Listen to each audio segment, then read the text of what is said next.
Bismillahirrahmanirrahim. Iyyaka na'budu wa iyyaka nasta'in. Distinguished heads of states, Secretary General ECO, Excellencies, ladies and gentlemen.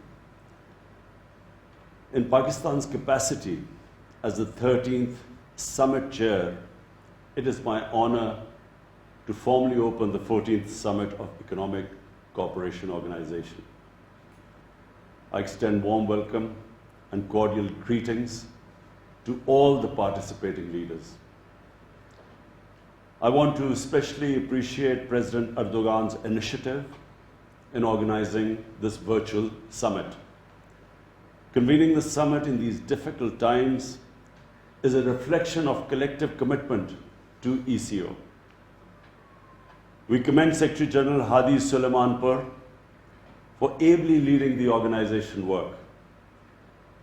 Pakistan congratulates Turkmenistan as the next ECO chair. But I especially want to congratulate President Ilham Aliyev on successful liberation of Azerbaijan's occupied territories. Excellencies, in 2017 we celebrated the Silver Jubilee of expansion of ECO membership and adopted the landmark ECO Vision 2025 and the Islamabad Declaration. It reflected Pakistan's strong resolve to advance our institutional goals and energize ECO as a dynamic organization for regional cooperation. Excellencies, the focus of our present summit, regional economic cooperation in the aftermath of COVID-19, is both apt and timely. Like the rest of the world, the member states of ECO have been severely affected by the unprecedented health and economic crises unleashed by COVID-19 pandemic. Over 115 million people have been infected by the virus, and more than 2.5 million people have lost their lives. The world is grappling with pandemic's multiple dimensions. The full extent of its health, social, financial, and economic impact on our countries has yet to be fully determined. It is evident that developing countries, including ECO members, have been disproportionately affected. Our economies have contracted, trade has declined, poverty and inequality has increased. Excellencies, we in Pakistan realize that we must prevent our people from dying from the virus and from hunger. We face these twin challenges like a lot of the developing world. We pursued a people and poor-centric approach, and doing this very difficult balancing act, saving lives, securing livelihoods, and at the same time stimulating the economy. An extremely difficult balancing act. And despite our financial constraints, my government allocated an unprecedented $8 billion to support the poorest and the most vulnerable households, and then small businesses with direct cash handouts, and then subsidies to the poor under our Ehsaas program. Excellencies, the COVID-19 pandemic is not over.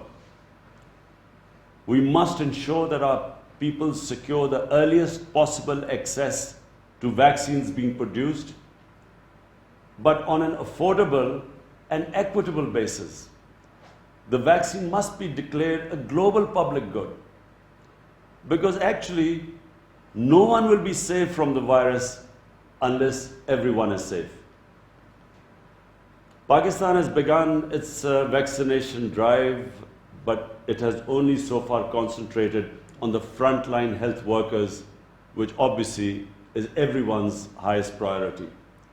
We must also address the economic impact of the pandemic. The world economy has contracted by 5%.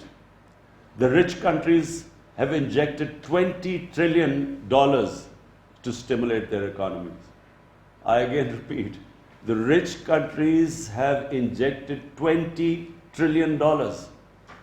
Our economies have been equally affected, but we do not have the capacity of fiscal space to create such liquidity. I have proposed a five-point plan to provide developing countries the fiscal space to recover from COVID crisis.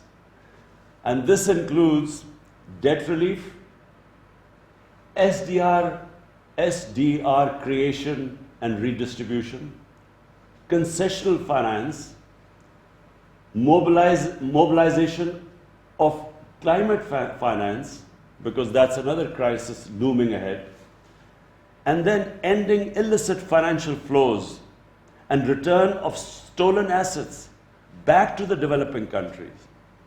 Because, Excellencies, $1 trillion every year, according to FactEye, $1 trillion every year leaves poor countries to rich countries and tax havens. Excellencies, apart from its health and economic consequences, the COVID crisis has exacerbated the manifestations of religious discrimination, xenophobia, and Islamophobia in various parts of the world. We have witnessed this in our immediate neighborhood. The COVID lockdowns have enabled the suppression of people in occupied territories, struggling for their right to self-determination. And then, for all the leadership, I would want to point this out. It is essential to reject any attempt to link Islam and terrorism.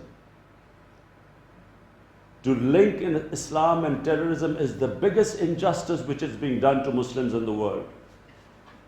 Similarly, we must oppose attempts where freedom of expression is used to cause pain to Muslims by denigrating our holy Prophet Muhammad sallallahu alaihi wasallam.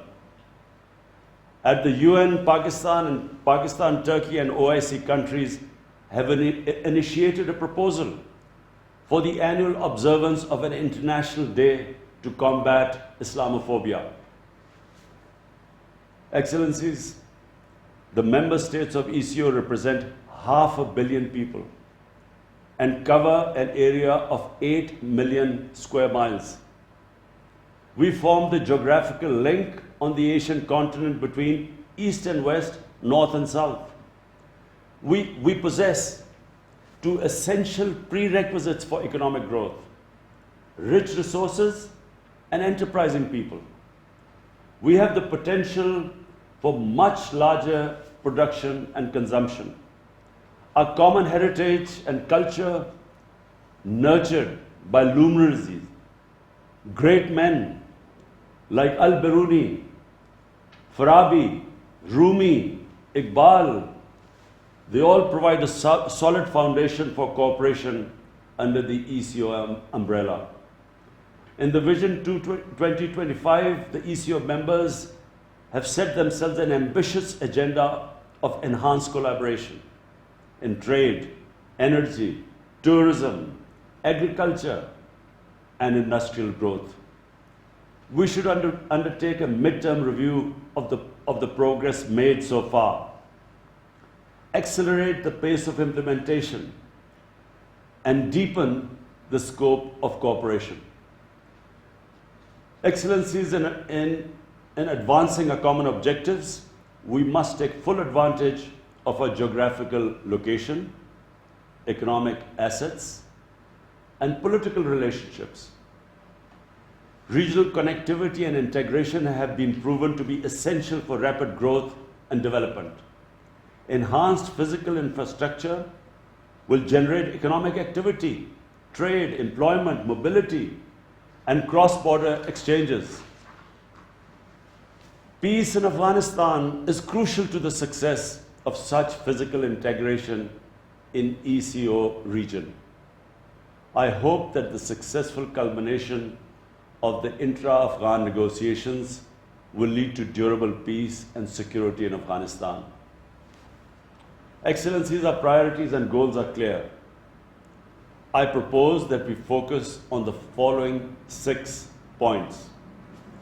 First, we need to recover robustly from the economic and health crises induced by the pandemic.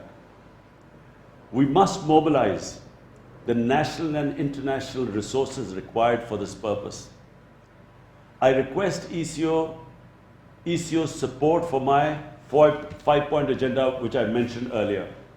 Second, we must adopt a plan to build resilient healthcare systems to respond to such crises in the future. We must possess the capacity to produce the medical equipment and medicines essential to respond to chronic and infectious diseases. Third, we must develop an integrated transport network to facilitate both intra-ECO trade and serve as a pathway for trade between the major economies to the east and west, north and south. The Istanbul-Tehran-Islamabad commercial cargo train and proposed Uzbekistan-Afghanistan-Pakistan railway links are important regional connectivity projects. In addition, linking CPEC with Afghanistan and beyond is vital. Fourth, we must implement the cross-border projects already agreed under the ECO members, including TAPI, gas pipeline, and the CASA 1000, establishing an ECO investment agency and organizing an annual ECO investment fair where investment-ready projects could be presented to ECO and global investors are ideas that can be explored. Fifth, studies indicate that our mutual trade, which is just 8% of our total trade, it's just 8% of our total trade. This could be expanded tenfold. Enhanced transport links will help, but we should promote conscious measures for trade promotion, simplify border procedures, establish intra-regional institutional linkages, reinforce existing regional mechanisms like ECO Trade Development Bank, operationalize ECO trade agreement, and develop new initiatives like the clearing union. Sixth, to remain competitive, we must promote knowledge-based economies. And it needs that we enhance expenditures on research and development and focus on rapid digitalization, especially extension of broadband to all parts of our countries. The ECO, as envisaged in the Vision 2025, should engage in dialogues with other regional and international organizations. We could emulate some of the successful models of cooperation in the EU, ASEAN, and African Union. Excellencies, for Pakistan, the vision of ECO's regional economic integration is an essential component of a strategy to transform the tensions of geopolitics into the dividends of geoeconomics. I would like to conclude by reaffirming Pakistan's abiding commitment to ECO, to the founding principles of the Treaty of Izmir, and to the full implementation of ECO Vision 2025. Excellencies, as per the rules, procedures of the ECO, I now propose election of President Recep Tayyip Erdogan as the chair of the 14th summit.